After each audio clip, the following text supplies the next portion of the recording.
High friends, welcome to my vlog. तर आज मी परत सुक्कं चिकन बनवणार आहे. झटपट चिकन कसं होतं तर ते तुम्ही माझ्या रेसिपीमध्ये बघा.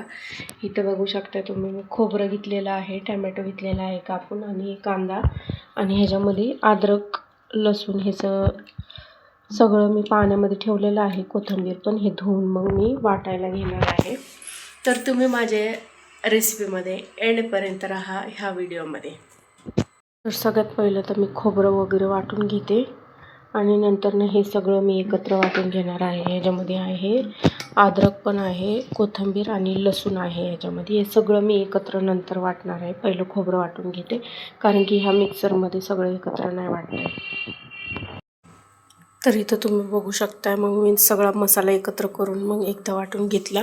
आता मी कढई गरम करायला ठेवली. आता ह्याच्यामध्ये तेल टाकणार आहे आणि मग हा मसाला चांगला फ्राय करायला ठेवणार आणि मग चिकन धुवणार आहे. चिकन अजून नाही धुतलं. तर तुम्हाला प्रश्न पडला असेल हा मिक्सर कसं काय आला, कारण की माझ्याकडे मिक्सर नव्हता.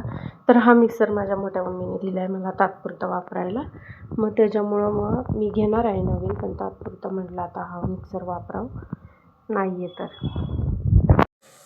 तर इथं तुम्ही बघू शकता, मी मसाला फ्राय करायला ठेवला होता. चांगला फ्राय झालेला आहे मसाला.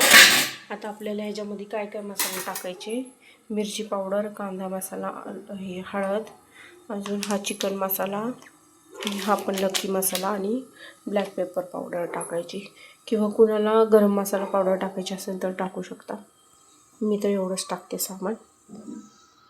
तर मी मसाले टाकलेले आहेत. आता मी हा लक्की मसाला पूर्ण टाकणार आहे, लक्की पावडर.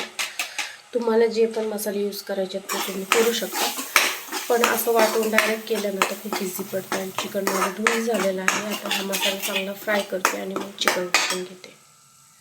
आता मी चिकन टाकलेलं आहे. आता याला चांगलं मिक्स करून घेते. तुम्ही बघू शकता, मस्त स्पेशल टॉट रेडी केलेला आहे चिकन सुक्कं फ्राय.